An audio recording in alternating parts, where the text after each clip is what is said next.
Yes. Okay, everybody, welcome the 2019 Sacred Journey to Africa with Sam Osmanagich and Michael Tellinger.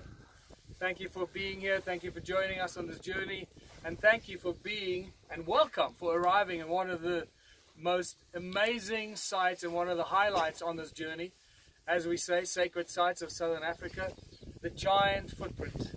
In my opinion, probably the greatest example of a giant footprint in rock. I haven't seen anything better yet.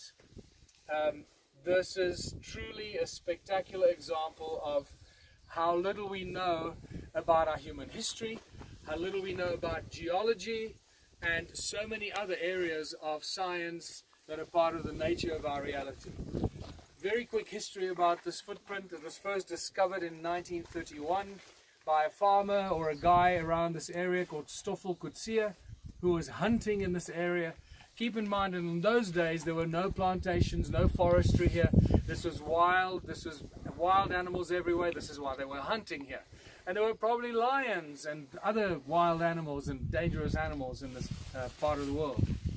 And they stumbled upon this, and then this spectacular site became obviously quite an attraction and a curiosity among the locals. But this has been well known about by the knowledge keepers and the shamans and the knowledge keepers of ancient African knowledge. People like Baba Credo Mutwa knows this very well. He refers to this as the place where the ogres once used to live.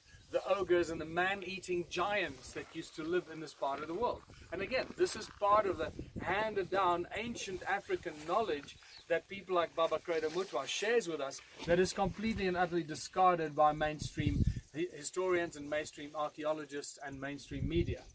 Here we are. We can't wish this away. Here it is. What's fascinating about it, it's obviously very clearly a footprint. You can't misinterpret this as anything else other than a footprint. The first thing that people look for is how many toes does it have. People that have been studying giants have remarked that many of the giants seem to have had 6 toes and not 5 toes. And many people count 6 toes here and not 5. It's open to interpretation. We have the big toe, 1, 2, 3, 4, 5, and then another tiny little one over there. Possibly 6. So this might be a 6-toed being, giant. Very interesting. And what I find interesting as well is the way that this whoever made this footprint, the way that when you put your foot into wet mud, it pushes up the mud under your toes and from above your toes. And that's exactly what we find here.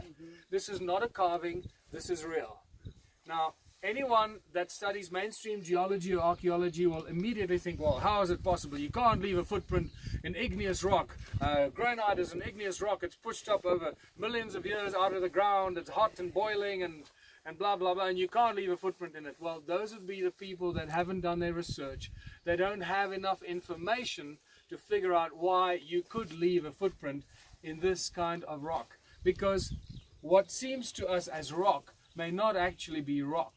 When you take granite, you crush it up, you extract the gold, extract the metals, extract the material, and you leave it lying around in its wet, cement, concrete-like state, it becomes hard again. It becomes a granite and a solid mass again. I've had beautiful information shared with me by a Canadian gold miner in the Canadian Rockies that claims exactly this kind of thing. It says when they leave the gold mining activity behind in autumn and they leave for winter and leave behind these piles of wet cement concrete like slurry, and when they come back after winter they find footprints of bears and birds and other animals in what they left behind. And now those footprints have become hard. They are in the granite that looks like rock. If anybody finds those, they'd be wondering, how is it possible for bears and deer and birds to leave footprints in the granite? Because it wasn't a solid rock granite to start off with. It was originally a processed material like concrete out of which they extracted the gold. And that is the common denominator here.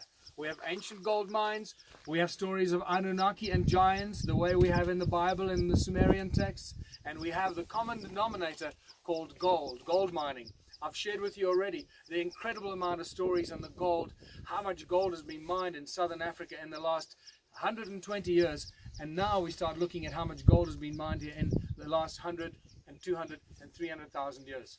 This giant footprint is a very, very sober reminder that there is a history here, an unwritten history that we know nothing about, and this footprint needs to be cherished and investigated. And we need to investigate this rock to see how much gold is in this rock, or if the gold has been extracted.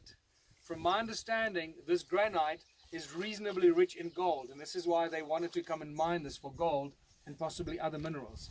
So the next step here is to take samples of this and have it analyzed to see how much gold is in here and other minerals in there, and if it is a processed material, if it is not, if it is granite, or if it is a material that's already been crushed and rehardened. One final thing on this.